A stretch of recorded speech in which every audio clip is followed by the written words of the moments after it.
বস আজকের এই ভিডিওতে আমরা বক্স অফিস কালেকশন নিয়ে কথা বলবো এবং আজকে প্রভাসের জন্মদিন। তো আজকে তার আপকামিং ছবির ফার্স্ট লুক এসেছে, সেটা নিয়ে আমরা কথা বলবো। তো চলো আজকের ভিডিও শুরু করা যাক। প্রথমে আমরা বক্স অফিস কালেকশন নিয়ে কথা বলি, যেখানে দুটো ছবি দিওয়ালি রিলিজ হয়েছে এবং দুটো ছবির ডে টু নম্বর পরিষ্কার করছে ছবিগুলোর অবস্থান। যেখানে এক দিওয়ানে কি দিওয়ানিয়ত এই ছবিটা নিজের দ্বিতীয় দিনে 8,88,00,000 টাকার বিজনেস করেছে এবং ছবিটা নিজের প্রথম দিনে 10 কোটির বেশি কালেকশন করেছিল। ছবিটা দুদিনে প্রায় 19 কোটি টাকার কাছাকাছি কালেকশন করছে, যেটা স্ট্রং হোল্ড। এবার দেখার এই ছবিটা টোটাল কালেকশন কোথায় দাঁড় করায়, কারণ এরপর যেহেতু আজকে ভাইফোঁটা আছে, কালেকশন আবার স্টেবল থাকবে। তারপর শনিবার রবিবার তারপর থেকে তো ছবির ওয়ার্ড অফ মাউথ কথা বলবে। তো ছবির কালেকশন বেশ ভালো এবং এই ছবিটার বাজেট আমি আগের দিনই বলছিলাম খুব বেশি নয়। এই ছবিটাকে মোটামুটি হেলদি নাম্বার আনতে গেলে 50 কোটি টাকার কালেকশন করতে হবে। সেটা যদি ছবিটা করে নেয়, এই ছবিটা সাকসেসফুল ছবি হয়ে যাবে। উল্টো দিকে যদি আমরা ম্যাডকের বড় ছবি থামার কথা বলি, তো থামা নিজের ডে টুতে যে হোলটা রেখেছে সেটা ব্যাপক। এই ছবিটা ডে টুতে প্রায় 19 কোটি টাকার কালেকশন করছে এবং ছবিটা দুদিনেই 40 পার অর্থাৎ 44 কোটি টাকার কালেকশন করছে, যেটা খুব ভালো সাইন। হ্যাঁ, এবারের দিওয়ালিতে হয়তো ডে ওয়ান নাম্বার 40 কোটি বা 45 কোটি বা সব রেকর্ড ভেঙে দিয়ে 50-এর নাম্বার পেরিয়ে 60-এর নাম্বারে পৌঁছে গেছে, এমন কিছু হয়নি। যেরকম আমরা এক টাইমে দেখতাম যখন হ্যাপি নিউ ইয়ার এসেছিলো বা ধরুন যখন রাওয়ান এসেছিল 2011 সালে।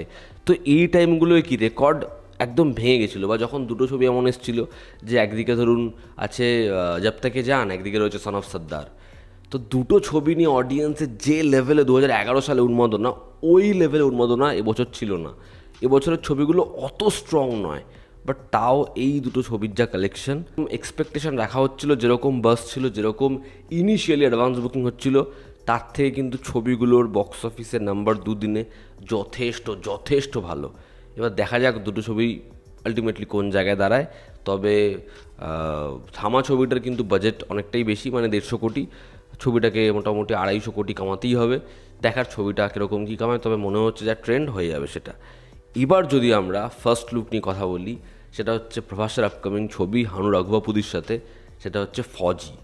আজকে এই ছবির ফার্স্ট লুক ড্রপ করা হয়েছে এবং দুদিন ধরে ছবির যে ক্যারেক্টার লুক তার কিছু হিন্ট দেওয়া হচ্ছিল এবং আজকে প্রভাসের জন্মদিন, তারা ফার্স্ট লুকটা ড্রপ করেছে এবং আমার এই ফার্স্ট লুক পোস্টারটা বেশ ভালো লেগেছে। প্রথম কথা হচ্ছে প্রভাস, তার ইন্টেন্স আইজ, এটা আমরা বহুদিন পর দেখলাম।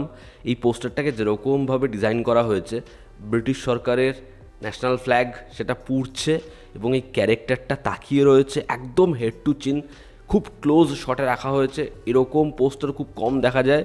সাধারণত পোস্টারে খুব ক্রিয়েটিভিটি, সেটাকে কীভাবে এক্সপ্লোর করব, ক্যারেক্টারের পুরো লুকটা সেটাকে কীরকমভাবে এক্সপ্লোর করব, এগুলোর চেষ্টা করা হয়। কিন্তু এখানে ক্যারেক্টারটা শুধুমাত্র চেয়ে আছে, তার চাউনি কথা বলছে।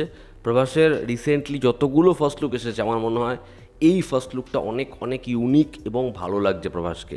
মুস্টাসটা যেরকমভাবে সে তাকিয়ে রয়েছে, মানে ফেসটাও কিন্তু, তার হেয়ার স্টাইলও কিন্তু জানি না আমরা কীরকম হবে, কিন্তু দেখতে ভালো লাগছে প্রভাসকে। ওই যে ইন্টেন্সিটি, চোখের ইন্টেন্সিটি, সেটা কথা বলছে। খালিভাবে চেয়ে রয়েছে, পোস্টারটা ভালো লাগছে। খুব বেসিক, মানে বিশাল কিছু পোস্টারটার মধ্যে নেই, বাট সেটা ইম্প্যাক্টফুল। ওই তাকানোটা ভালো লাগছে। হানু রাঘবাপুদি তার লাস্ট ছবি সীতারামম, ছবিটাও ভালো হয়েছিল, ছবিটা বক্স অফিসে ব্যাপক পারফর্ম করেছিল। এবার দেখার এই ছবিটা হয় কেমন, কারণ তার ছবিতে একটা স্ট্রং গল্প থাকে। তো এই ছবির মধ্যে আশা করছি একটা স্ট্রং গল্প থাকবে। এখানে যে ট্যাগ লাইনটা রয়েছে, একজন যোদ্ধা যে একা লড়েছিল, যার লড়াইটা একা ছিল, এবং এই ছবির টাইম লাইনটা এমন হবে। তো এই সুভাষচন্দ্র বোস, তারও একটা ইম্পর্টেন্স রয়েছে এই ছবিতে। চাই ছবিটা ভালো হোক। প্রভাসের রাজা সাহেবের যেমন প্রথম থেকেই ফার্স্ট লুক থেকে যা জিনিসপত্র এসছে সেগুলো ইমপ্রেসিভ নয়, কিন্তু আজকে এই ছবিটার ফার্স্ট লুক সেটা কিন্তু আমার ভালো লেগেছে। এবং যদি আজকে স্পিরিটের কোনো একটা কিছু চলে আসে, তাহলে তো আলাদাই লেভেলে মস্তি। তো এই ছিল আমার রিয়াকশন। আমি এই ছবিটা নিয়ে খুবই এক্সাইটেড। প্রভাসের জন্মদিন আজকে, সে ভালো ছবি করুক, কারণ তার একটা হিউজ অডিয়েন্স রয়েছে, এটাই চাই। তো এই ছিল আজকের ভিডিও।